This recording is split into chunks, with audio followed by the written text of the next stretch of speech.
Hello, I'm Amy, and welcome to My Life in Books. I'm so excited to be here and to talk to you all about books and how they affect my life, take you on journeys where I show you exactly how a specific book has affected my life, maybe even take you on book-related projects and vlogs.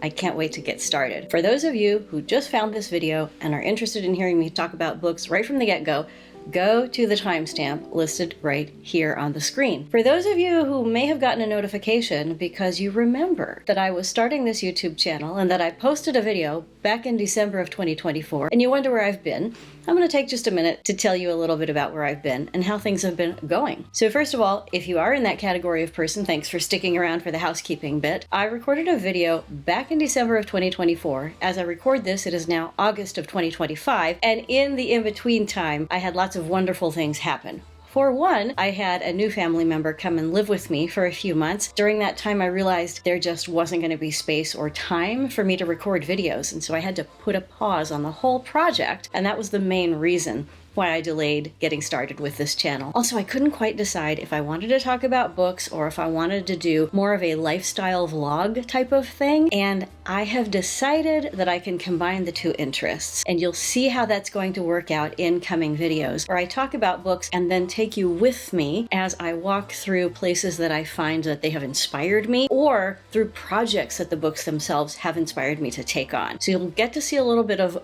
bookish related vlogging content as well. So if you're interested in chatty videos that you can just listen to while you walk the dog or do the dishes, I got you. If you're interested in lifestyle content that is straight out of the books, I got you there too. Let's see how this goes. This is a personal passion project, and I am so honored that you are here watching this right now. Now, let's get into what I want to talk about today. I want to introduce you to myself through the books that I read as a child. So it's my life in books from almost birth through beginning of college. And I am just going through my memory banks and thinking, I've been doing this for about a week as I prepared to record this video, thinking about all the books that I read and loved, and also what do I think about them right now. I want to start right off the bat with the first book that I ever remember reading to myself. If you were a child in the 1970s, you might remember a series of books that was designed to be early readers. It was called Dick and Jane, and I remember a lot of books like that said like, run, Spot, run, Jane, run, those kinds of things, where they really emphasized phonics and consonant, vowel, consonant words and how to do long vowels and short vowels and that sort of thing. Those books have since aged out of appropriateness, but I have to say I really enjoyed being able to look at the words and understand what they said and then attach that word concept to the picture that I was seeing. And I still can remember something about a red ball. I'll see if I can find a picture of it. If not, trust me, I remember seeing a red ball and Spot running and Dick and Jane running. There was lots of run, I remember in this book. And I remember just the magic of being able to discover how to read for myself at that age. It was wonderful. Next, I went to The Cat in the Hat, which was such a secret childhood favorite. I was so in love with this cat who came in and destroyed the house, absolutely wrecking everything, and then fixed it up before the parents came back. And I just always thought that would be so much fun. I was a little kid who was a massive rule follower, and the idea of like tearing a place up entirely and then having somebody help me clean it up before the grown-ups came back, dream come true. It's never happened. And now that I'm a grown-up, I see it a little bit differently, but my little inner 6, 7, 8-year-old still thinks, wouldn't it be fun to mess the place up and then fix it up really fast before the grown-ups came back and then never tell them again?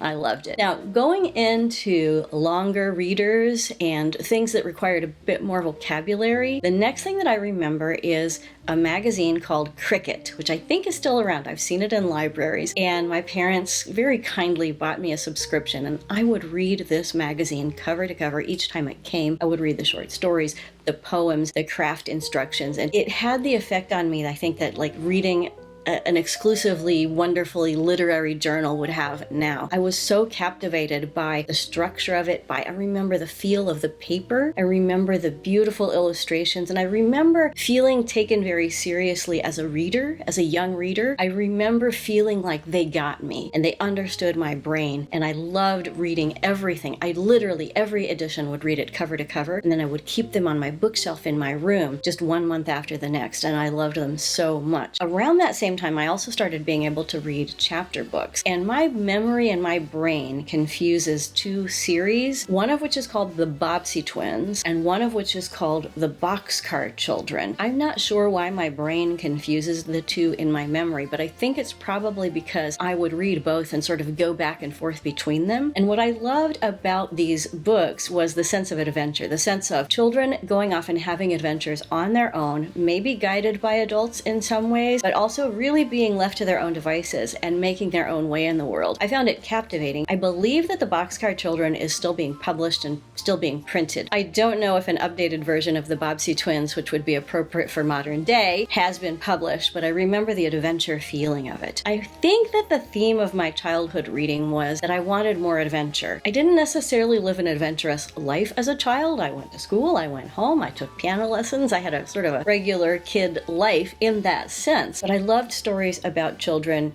who were more on their own than I was and who were making their way in a way that felt good to them. Thinking about this, I loved Heidi. Heidi's story, I remember finding it very moving and feeling very attached to her story of her life and her grandfather and all of the things that she went through. I can't even remember the exact plot, but I remember just being very moved by the descriptions of the way that they lived on the mountain and the way her life changed over time and how she continued to just be herself, be Heidi, no matter what happened. Now, all along the way, all of these things that I've been describing had as a backdrop one book. I grew up in a very conservative home, and I grew up with the requirement that we were to study and memorize large portions of the Bible. And the particular Bible that we used was the King James Bible. So as a child, I memorized verses, chapters, entire stories out of the Bible. Now, I'm not talking about age 6, but by the time I was 10 or 11, I was able to recite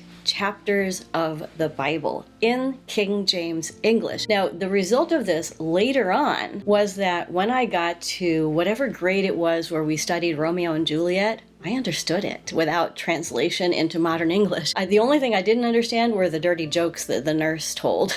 That was the thing that passed me by. But I had no difficulty really understanding Shakespeare because I had been taught through the King James Bible since the time that I can remember, and probably even before. Probably if you hypnotized me, you could still get some chapters out of there. By the way, looking ahead, I want to give you just a little bit of a hint of what's coming. A new biography of King James, of the King James Bible, has recently come out. It's called Queen James, and I'm really looking forward to reading it and talking to you about it. I would love to see a modern understanding of King James and how he created the Bible that we all know and that I memorized large portions of as a child. I'd love to see what we can make of his life 500 or so years later. So I have really vivid memories of a lot of the books that I read or that I read over and over as a child. One thing that I have not mentioned is that my mother was a big fan of romance reading, and she was willing to share her romance novels with me. I guess they were cleaned up enough that it was okay with her that I read them as a child. And I think I got a lot of my romance reading out of the way as a child, so it's not something that I really read very much of nowadays. If you, as you're watching this, are thinking to yourself, oh, you need to get back into romance, tell me something that you think I should read and that you think I might enjoy,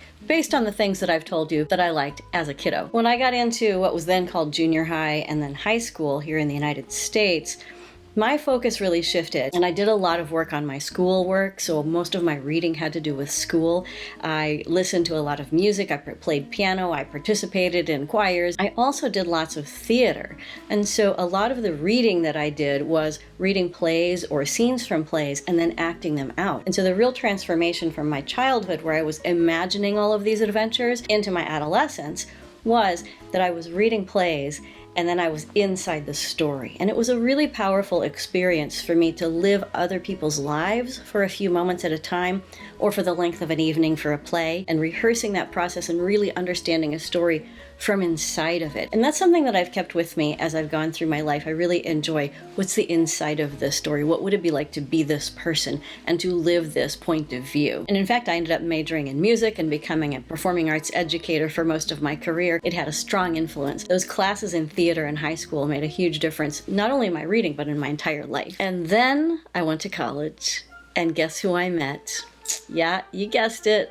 Lizzie Bennet. I met Elizabeth Bennet my freshman year in college, and I wanted to be her so badly. I loved her empowerment. I loved that she didn't put up with anybody's nonsense. I loved that even as a very young adult, she understood herself so well that she was able to evaluate people in her life, even Mr. Darcy, who did not make a good first, second, third, fourth, or even fifth impression, and come to understand that he was reaching across a wide divide and she was far away, and they eventually came up together. And I know that there's a part of that story that is about the romance, and I just said that I'm not much of a romance reader, but I loved Elizabeth Bennet. I might have been a little bit in love with her, certainly much more with Elizabeth than with Darcy, but her growth in character, her growth in understanding the people around her, and her ability to live in her world, fully inside the world that she lived in and knew,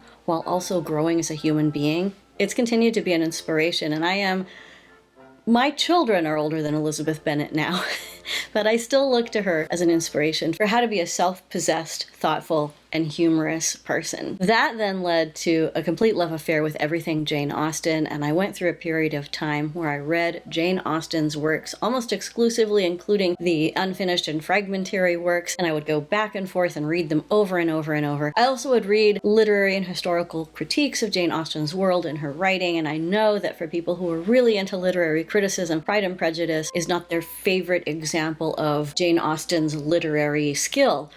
But because I love Lizzie Bennet so much, it's just always going to be my favorite. And I can still tell you that first line.